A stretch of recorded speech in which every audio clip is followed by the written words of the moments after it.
My name is Ludmilla from class 6C and my student ID number is 23612011095. Today, I will be presenting my final project for the International Business course.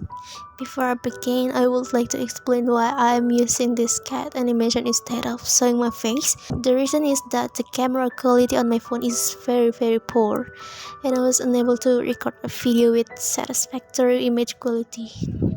I even frustrated because no matter how many times I tried, the results still look like they were taken with an old phone camera.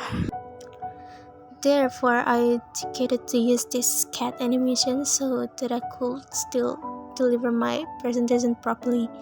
I sincerely apologize to my lecturer for this inconvenience and truly appreciate your understanding. And now, without further ado, let's begin the presentation. In this slide, I will briefly explain the meaning of globalization and some of its positive impacts. Globalization is the process of increasing relation and interaction between countries in various fields, such as economic, business, technology, culture, and communication. Through globalization, the flow of goods, service, capital, information, and labor become easier across national borders. And globalization also helped developing countries increase economic growth through international trade, foreign investment, and technological development. And positive impacts of globalization is opening international market, facilitating international trade, improving the quality of products and service, encouraging innovation and technological development, and expanding investment opportunities. From this explanation, we can understand that globalization makes countries increasingly connected with each other. It also creates opportunities for international trade, investment, and technological development. Now that we understand the concept of globalization, let's move on to how globalization is related to trade and investment policies.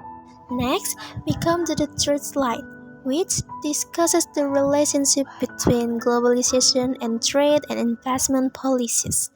As globalization strengthens economic relationship between countries, governments need policies to manage international trade and investment activities. Globalization has strengthened economic ties between countries. Therefore, every country needs trade and investment policies to ensure that international trade aligns with national interests. These policies are created by the government to regulate. Therefore, globalization and trade and investment policies are closely connected. As international economic activities increases, governments need to ensure that these activities continue to support their national interests and economic stability. Okay, let's move on to the fourth slide, which explains the purpose of trade and investment policies.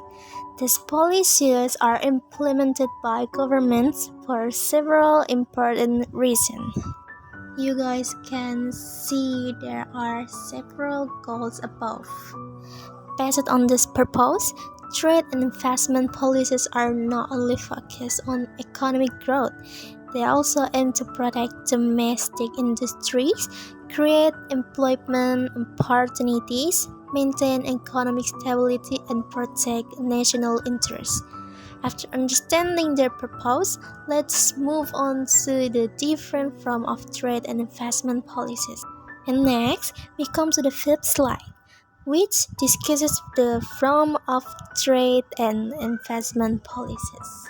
There are several forms of trade and investment policies that governments can implement. One example is import tariff, which are taxes placed on imported products.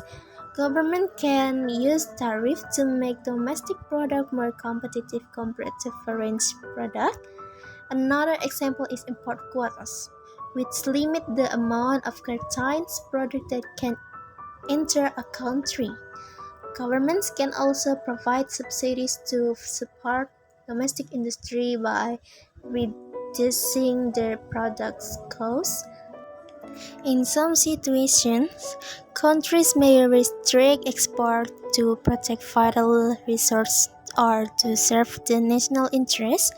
And finally, there are foreign investment regulations which are used to manage foreign capital entering the country and ensure that it contributes positively to the national economy.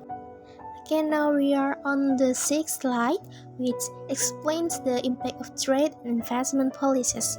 These policies can provide several benefits, but they can also create some negative effects.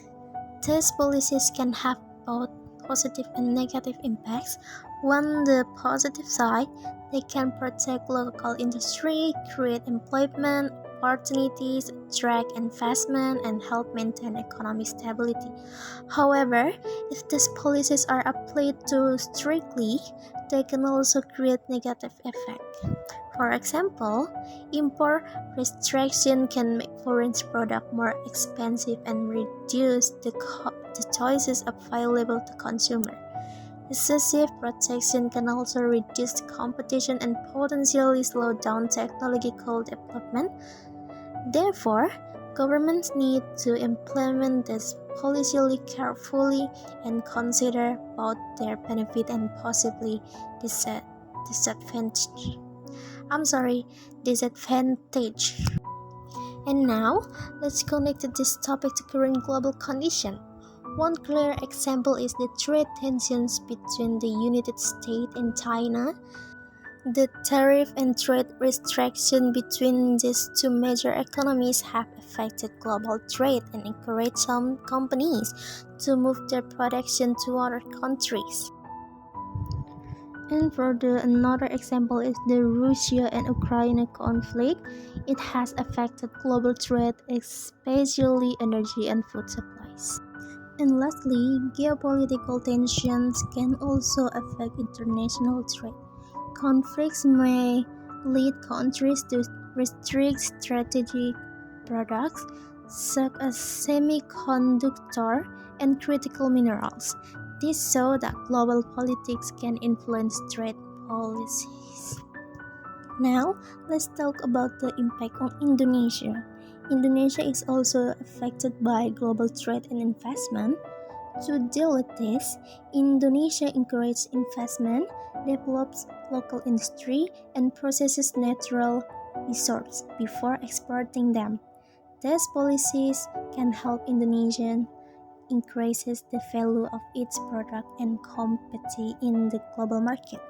So, we know now that globalization has made international trade and investment increasingly important. Trade and investment policies help countries protect their interests and maintain economic stability. However, global challenges can also have a significant impact on international trade. Therefore, countries need to adapt their policies to address global challenges and capitalize on opportunities in international trade. And that's all for my presentation. Thank you for attention. Bye.